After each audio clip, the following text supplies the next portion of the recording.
पोलिसांची वर्दी, खांद्यावर 2 स्टार, हातात काठी आणि रुबाब असा की समोरच्यानं सलामच ठोकावा.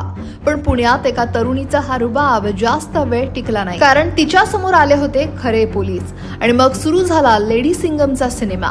पाहूया पुण्यात घडलेल्या या घटनेचा सविस्तर रिपोर्ट. शनिवारचा दिवस, सायंकाळची वेळ. पुण्यातल्या गजबजलेल्या कॅम्प परिसरात एक तरुणी खाकी वर्दीत ऐटीत फिरत होती. खांद्यावर 2 स्टार, हातात काठी आणि चेहऱ्यावर पोलिसी रुबाब. तिला पाहून कुणीही म्हणालं असतं की मॅडम ड्युटीवर आहेत, पण नियतीला काहीतरी वेगळंच मंजूर होतं. त्याच वेळी लष्कर पोलीस ठाण्याचे PSI महेश शिंदे परिसरात गस्त घालत होते. त्यांची नजर या महिला अधिकाऱ्यावर पडली आणि त्यांना काहीतरी संशय आला. ते तिच्या जवळ गेले, सहज गप्पा मारायला सुरुवात केली. पण काही प्रश्न पडताच मॅडमची गाडी घसरली आणि काही मिनिटातच या लेडी सिंघमचा क्लायमॅक्स सुरू झाला. चौकशीत समोर आलं की ही तरुणी म्हणजे समीना आसिफ इनामदार उर्फ समीना अय्यूब पठाण, वय अवघं 25 वर्ष. पिंपरी चिंचवडमध्ये राहणारी समीना एका हॉटेलमध्ये काम करते आणि तिचं म्हणणं काय तर रात्री काम संपवून घरी जाताना सुरक्षित वाटावं म्हणून मी पोलिसांची वर्दी घालते. मात्र तपास पुढे गेला आणि आणखी रंजक माहिती समोर आली. त्या दिवशी समीनाला एका नामांकित क्लिनिकमध्ये डॉक्टरांची अपॉइंटमेंट हवी होती. वेळ मिळत नव्हती. मग तिने विचार केला की सामान्य नागरिक म्हणून नंबर लागत नसेल तर पोलीस अधिकारी म्हणून प्रयत्न करून पाहूयात. आणि बस, खाकी वर्दी चढवली आणि मॅडम थेट क्लिनिकमध्ये दाखल झाल्या.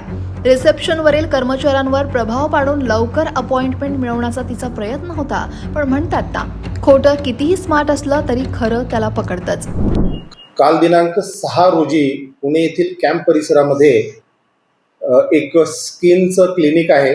त्या ठिकाणी एक महिला पोलीस उपनिरीक्षकाचे पोलिसांचे ड्रेस घातलेली एक महिला आढळून आली.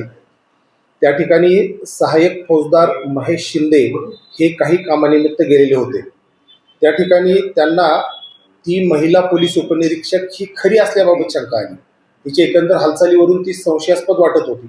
त्यावरून त्यांनी तिला थोडक्यात तिच्याशी विचारपूस केली.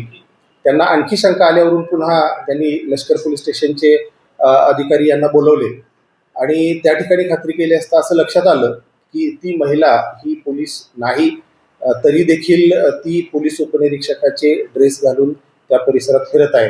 यावरून तिला पोलीस स्टेशनला नेण्यात आलं आणि विचारपूस करून त्या ठिकाणी तिच्यावरती गुन्हा दाखल करण्यात आलेला आहे. कशामुळे अशा प्रकारचं कृत्य केलं? पोलिसांनी काय घातलं? ती या भागात काही खाजगी नोकरी करते आणि पोलिसाच्या त्या ठिकाणी तर ती काही स्वतःला दाखवण्यासाठी म्हणून डॉक्टरना आलेली होती. लवकर नंबर मिळावा किंवा आणखी काही सवलती किंवा काही सूट मिळते का अशा स्वरूपाचं काही हे करण्यासाठी म्हणून ती करत होती. आणखी त्याच्याबद्दल आम्ही विचारपूस करत आहोत. अधिक चौकशी करता आम्हाला आणखी असं समजलेलं आहे की तिच्याकडे आणखी एक युनिफॉर्म या ठिकाणी तिने शिवलेला आहे. तर यापूर्वीचं तिचं रेकॉर्ड आम्ही चेक केलेला आहे आणि तिनं नेमका कशासाठी म्हणून अशा प्रकारे पोलिसांचा ड्रेस घालून त्या ठिकाणी फिरत होती यासंबंधी आम्ही अधिक चौकशी करत आहोत. पोलीस भरतीच्या तयारीचं काही लक्षात आलेलं नाहीये. ती खाजगी नोकरी करते आणि पोलिसांची वर्दी घालून काही लाभ मिळवण्याच्या उद्देशाने तिने हे कृत्य केलेलं आहे.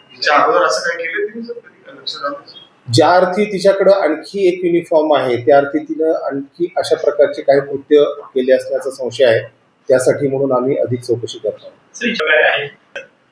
त्याच्याबद्दल आणखी तपास करत आहोत. पोलिसांनी तिच्या घराची झडती घेतली तेव्हा आणखी एक वर्दी सापडली. तसंच पोलीस इन्स्पेक्टर स्टाईल मधले अनेक रुबाबदार फोटोही पोलिसांच्या हाती लागले. एकीकडं खऱ्या पोलीस भरतीसाठी हजारो युवक युवती मेहनत घेत आहेत, तर दुसरीकडे वर्दी घालून अधिकारी असल्याचा आव आणणाऱ्या या प्रकारानं खळबळ उडाली आहे. डॉक्टरांची अपॉइंटमेंट लवकर मिळवण्याच्या प्रयत्नात समीनाला थेट पोलीस स्टेशनची अपॉइंटमेंट मिळाली आहे. आता या तोतिया लेडी सिंगमवर पुढे काय कारवाई होते याकडे सगळ्यांचंच लक्ष लागलंय. पुण्याहून किरण शिंदेसह ब्युरो रिपोर्ट, लोकमत.com.